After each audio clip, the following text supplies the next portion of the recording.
নমস্কাৰ, আপোনালোক পুনৰবাৰ স্বাগতম জনাইছোঁ। আজি আমি আলোচনা কৰিম বৃষ ৰাশি মানুহৰ 2025 চনটোৰ বিষয়ে। অৰ্থাৎ 2025 চনটো বৃষ ৰাশিৰ মানুহৰ কি শুভ ফল লৈ আহিছে, কি অশুভ ফল লৈ আহিছে, লগতে যদি কিবা অশুভ থাকে কি প্ৰতিকাৰ কৰিলে গোটেই বছৰটো তেওঁলোকে শুভ ফল লাভ কৰিবলৈ সক্ষম হ'ব, সেইসমূহ আজি আমি আলোচনা কৰিম। এইবাৰ আমাৰ জানুৱাৰী মাহ আৰম্ভ হ'ব 1 জানুৱাৰী 2025 চন বুধবাৰ পৰিছে আৰু অসমীয়া মাহৰ 16 পুহ অৰ্থাৎ 16 পুহ বুধবাৰ লৈ 2025 চনটো আমাৰ আৰম্ভ হ'ব। বৃষ ৰাশিৰ মানুহৰ কেনেদৰে পাৰ হ'ব, কি শুভ আছে কি অশুভ আছে, সেইসমূহ আজি আমি আলোচনা কৰিম। আমাৰ ৰাশিচক্ৰৰ দ্বিতীয় ৰাশিটো হৈছে বৃষ ৰাশি।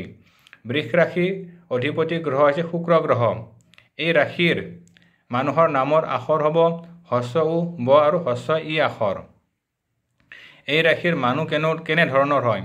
বৃষ ৰাশিৰ মানুহ সাধাৰণতে হয় স্বাধীনচিতীয়া, সৌভাগ্যশালী, সংগীত প্ৰিয়, বিদ্যা বুদ্ধিযুক্ত, আনৰ সমালোচক, খং ৰাগ জেদযুক্ত, লগতে গন্ধদ্ৰব্য প্ৰিয় হোৱা দেখা যায়। এই ৰাশিৰ মানুহৰ আত্মসচেতনতা বেছি অৰ্থাৎ আত্মসন্মান বেছি। এই ৰাশিৰ মানুহে সদায় আত্মসন্মান বিচাৰে। যি ঠাইত তেওঁলোকৰ গুৰুত্ব নাই সেই ঠাইত তেওঁলোকে ত্যাগ কৰে। এই ৰাশিৰ মানুহ হয় সৌভাগ্যশালী, ভ্ৰমণ প্ৰিয়, সাহিত্য সংগীত প্ৰিয় হয়। এতিয়া এই 2025 চনটো এই ৰাশিৰ মানুহৰ কেনেদৰে পাৰ হ'ব? আৰম্ভণিতে এই ৰাশিৰ মানুহৰ 2025 বৰ্ষটো খুব ভালদৰে পাৰ হ'ব। তেওঁলোকৰ ভ্ৰমণৰ যোগ দেখুৱাই বিদ্যা বুদ্ধি ক্ষেত্ৰত বিশেষ সৌভাগ্য লৈ আহিছে। সমাজত মান সন্মান প্ৰতিষ্ঠা লাভ হ'ব, লগতে দূৰ যাত্ৰাৰ যোগ দেখুৱায়। এই ৰাশিৰ মানুহৰ 2025 চনৰ ভিতৰত তেওঁলোকৰ মনৰ আশা পূৰণ হ'ব। যিসকল বিদ্যাৰ্থীয়ে বিদ্যাৰ ক্ষেত্ৰত চেষ্টা কৰি আছে বা যাৰ পৰীক্ষা আহিব 2025 বৰ্ষত, তেওঁলোকে অকণমান চেষ্টা কৰিলে খুব ভাল ৰিজাল্ট কৰিবলৈ সক্ষম হ'ব। এই ৰাশিৰ মানুহৰ বিদ্যাৰ ক্ষেত্ৰত এই বছৰটো বিশেষভাৱে উল্লেখযোগ্য বছৰ হিচাপে চিহ্নিত হৈছে, কিন্তু অকণমান নিজস্ব চেষ্টা যত্নৰ আৱশ্যক হ'ব। এই ৰাশিৰ মানুহৰ এই বছৰত নিজৰ গৃহ বা যান বাহন লাভৰ সম্ভাৱনাটো অধিক। কৰ্মৰ ক্ষেত্ৰত বিশেষ শুভফল লৈ আহিছে। চৰকাৰী চাকৰিৰ লগতে এই ৰাশিৰ মানুহৰ যদি নিজস্ব ব্যৱসায় আৰম্ভ কৰিব বিচাৰে, এই বছৰটো তেওঁলোকে সফলতা লাভ কৰিবলৈ সক্ষম হ'ব। বিভিন্ন দিশত আৰ্থিক দিশত তেওঁলোকে সৌভাগ্য লাভ কৰিবলৈ সক্ষম হ'ব, লগতে সমাজত মান সন্মান প্ৰতিষ্ঠা লাভ কৰিবলৈ সক্ষম হ'ব। ৰাজনীতি, সাংবাদিক, লগতে প্ৰশাসনীয় বিষয়ত যিসকল ব্যক্তি জড়িত আছে তেওঁলোকৰ এই বছৰটো খুব ভালদৰে পাৰ হ'ব। ওকালতি, বিজ্ঞান, লগতে চৰকাৰী চাকৰি ক্ষেত্ৰত এই ৰাশিৰ মানুহৰ বিশেষ শুভফল আহিছে।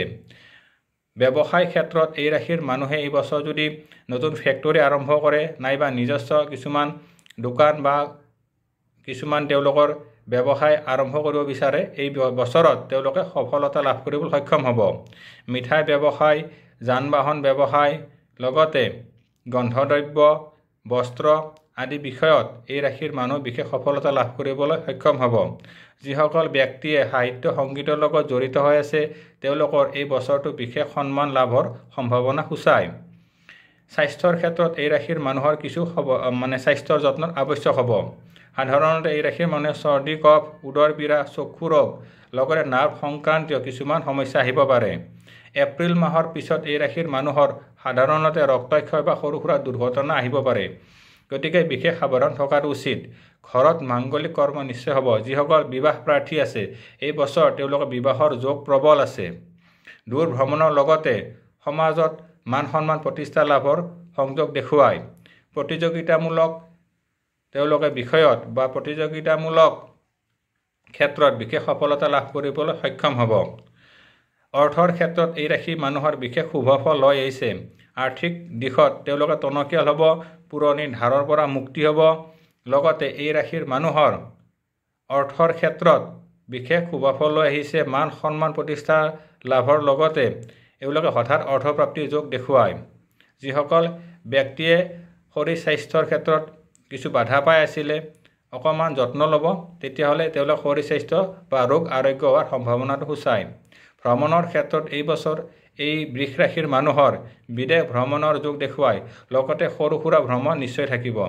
ঘৰত মাংগলিক কৰ্ম নিশ্চয় হ'ব, লগতে এই ৰাশিৰ মানুহৰ এই বছৰ যিসকল চৰকাৰী চাকৰিয়াল আছে তেওঁলোক প্ৰমোশ্যনৰ যোগটো দেখুৱায়।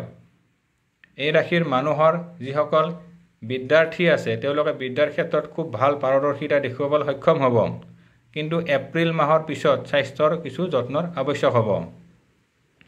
প্ৰতিকাৰ সাপেক্ষে এই ৰাশিৰ মানুহে যদি শিৱ মন্দিৰত ধূপ চাকি জ্বলায়, ভগৱান শিৱক প্ৰাৰ্থনা কৰে, তেতিয়াহ'লে বিশেষ শুভ হ'ব। মহামৃত্যুঞ্জয় মন্ত্ৰ জপ কৰিলে তেওঁলোকে ৰোগ আৰোগ্য হ'ব।